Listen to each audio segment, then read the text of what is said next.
এদের সঙ্গে আমি আজকে কতদিন ধরে দাদা আপনারও দীর্ঘদিনের এখানে একটা হিন্দু ভোট কোথাও যাবে না।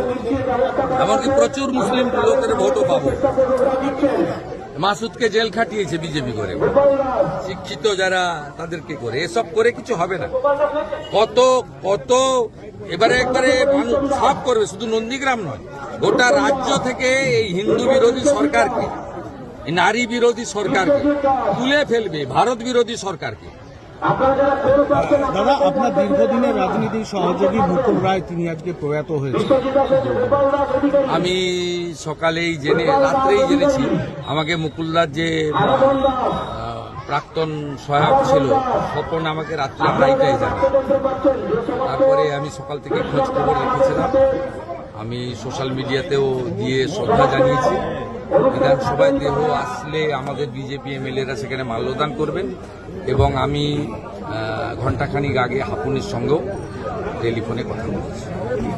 দাদা সুপ্রিম কোর্ট তিনি একজন রাজনীতিবিদ ছিলেন, আমার সঙ্গে ব্যক্তিগত সম্পর্ক অত্যন্ত সুমধুর ছিল। দাদা সুপ্রিম কোর্টের নির্দেশ, আজ থেকে চূড়ান্ত যাচাই পর্ব শুরু হচ্ছে।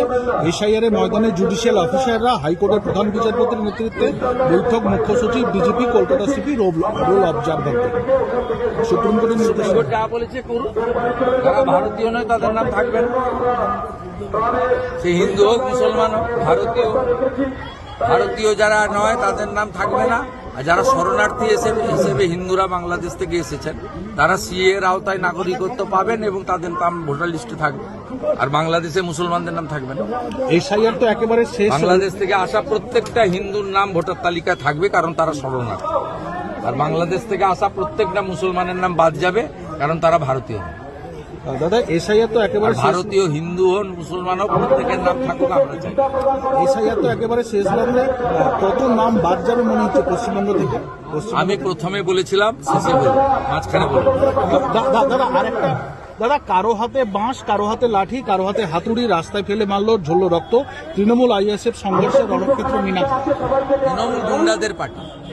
এখানেই ডান দিকে চিল্লগ্রামে খুন করেছে দেবব্রত মাইতিকে, এদিকে বাম দিকে মনসা বাজারে খুন করেছে রথিবালা আড়িকে। অত্যাচারী পার্টি।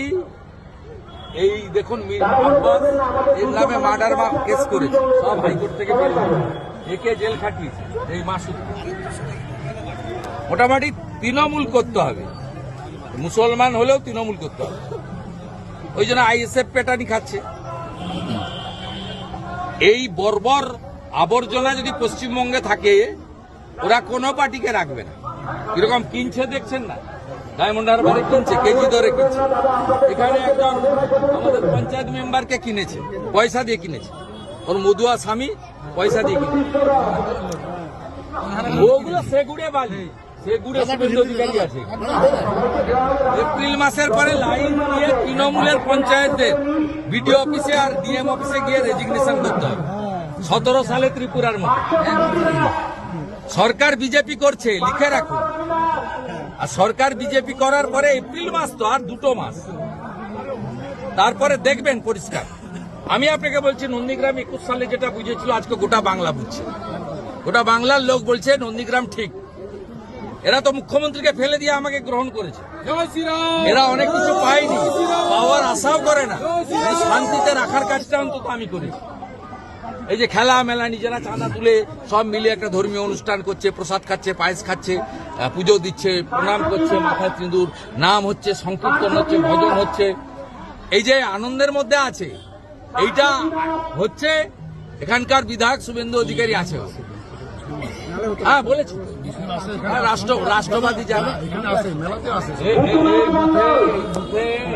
মুসলিম তৃণমূল ভোট পাবে। গরিব মুসলমানদেরকে ঠকিয়েছে। যত সুযোগ সুবিধা আছে, সুযোগ সুবিধা সুফিয়ানরা নিয়েছে, সাউদ্দিনরা নিয়েছে, কোন গরিব মুসলমান পাইনি। ममता बनर्जी पश्चिम बंगाल को ग्रेटर बांग्लादेश बनाना चाहता है, जामात को घुसाना चाहता है। बंगाल का जनता इस बार सबक सिखाएंगी। उखाड़ फेंकेंगे। बाकी बात तो अप्रैल महीने का बाद। दादा ममता बनर्जी ने बोल रहा है कि दूसरा राज्य से जो आए हैं 1 कोटि भाइयों को हमने भाई का सम्मान दिया, लेकिन जो बांग्ला भाषा में बात करता है दूसरा स्टेट में जाता है उनके ऊपर पीड़ित हो रहा है। False allegation. सब भारतीय है, कोई भारतीय है। इस तरीके से सेक्टेरियन शत्रुघ्न सिन्हा कहां से आया है? एमपी बनाया आप। साकेत गोखले को राज्यसभा भेजा, कहां से आया है? यूसुफ पठान को मुर्शिदाबाद बहरमपुर का एमपी बनाया, कहां से आया है? ये सब बात छोड़िए, ये सब बात गुमराह करने का बात है। इस बार चक्कर में कोई नहीं, कोई बांटने वाला नहीं है। सब भारतीय है, सब हिंदू है और जो राष्ट्रवादी है, एक साथ मिलके ममता जी का इस जमाती सरकार को उखाड़ फेंकने का काम आने वाला चुनाव में करेंगे। दादा जयपुर